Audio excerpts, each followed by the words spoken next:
Nina Simone, the woman who refused to be silent. Welcome to the Whisper Report, where we explore the untold, the misunderstood, and the silent voices of history and fame. This channel shares emotionally driven storytelling based on publicly available sources and documented history.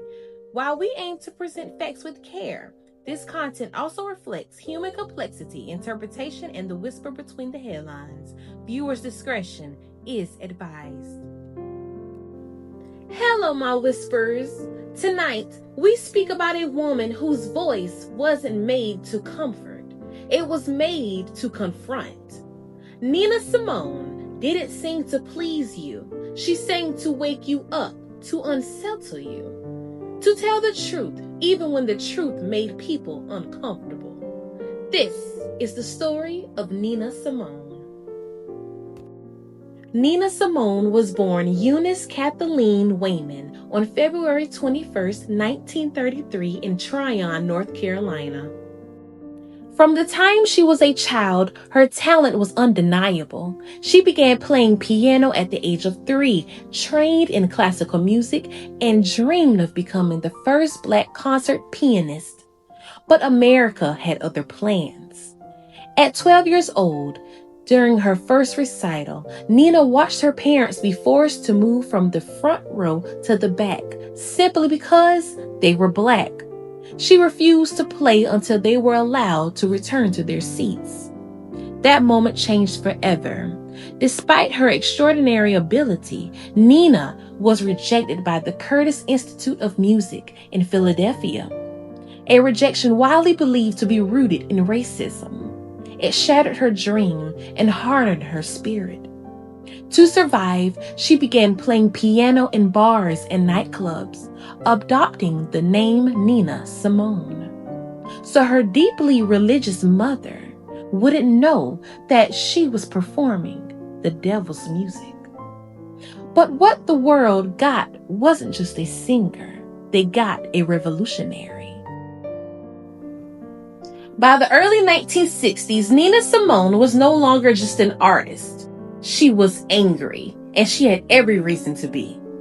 The assassinations of Medgar Evers, the bombing of the 16th Street Baptist Church, and the constant violence against Black Americans ignited something irreversible inside her.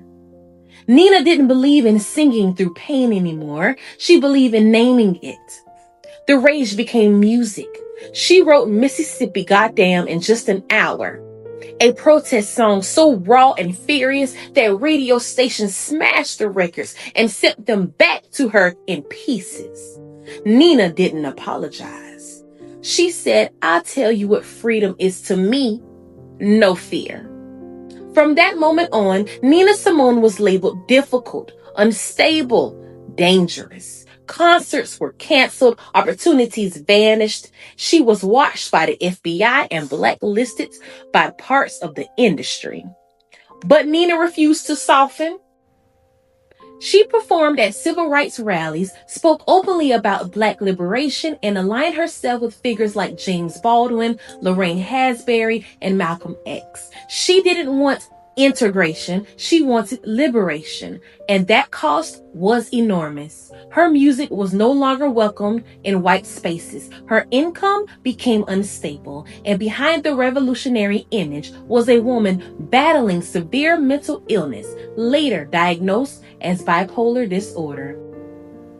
In a time when there was little understanding and even less compassion, her marriage to manager Andrew Stroud was abusive and controlling, leaving emotional scars that never fully healed. Nina poured that pain into her music, but it drained her.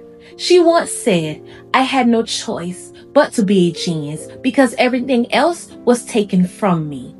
Nina Simone became a symbol, but symbols weren't always protected. They were used. By the late 1960s, Nina Simone felt abandoned by the very country she had tried to awaken. America had taken her brilliance, feared her honesty, and punished her for refusing to be quiet. Facing mounting debt, unpaid taxes, industry blacklisting, and emotional exhaustion, Nina made a decision few artists dared to make. She left the United States. She lived in Barbados, Liberia, Switzerland, the Netherlands, and France, never fully settling anywhere, always searching for peace that never quite came. Exile wasn't glamorous, it was lonely. Nina struggled with her mental health, cycling through periods of rage, depression, and withdrawal. She felt misunderstood, isolated, betrayed by lovers, managers, governments, and fans who loved her music but not her truth. She once said, "I'll tell you what freedom is to me. No fear." But freedom came at a cost of belonging. Despite the pain, Nina never stopped creating. Her later performances were raw, unpredictable, and haunting. Stripped of polish, full of truth, she no longer played to entertain, she played to survive. In the 1980s and the 1990s, the world slowly began to rediscover her. Younger generations embraced her as a prophet, not a problem. Songs like Feeling Good and Sinner Man found new life, even as Nina herself remained guarded and weary. Nina Simone passed away on April 21st, 2003, at the age of 70 in her adopted home of France. She did not die at peace with the world, but she died unapologetic. Nina Simone was never meant to be comfortable background music. She was meant to be heard. Nina Simone didn't sing to soothe the world. She sang to shake it. Her voice carried rage, truth, pain, and brilliance in equal measure. She paid dearly for refusing to be silenced in a system built on silence. But because of that courage, her words still echo louder than ever. This has been the Whisper Report, where we honor the women who told the truth when it was dangerous to do so. If Nina's story moved you, like, share, and subscribe, because some whispers are meant to become revolution.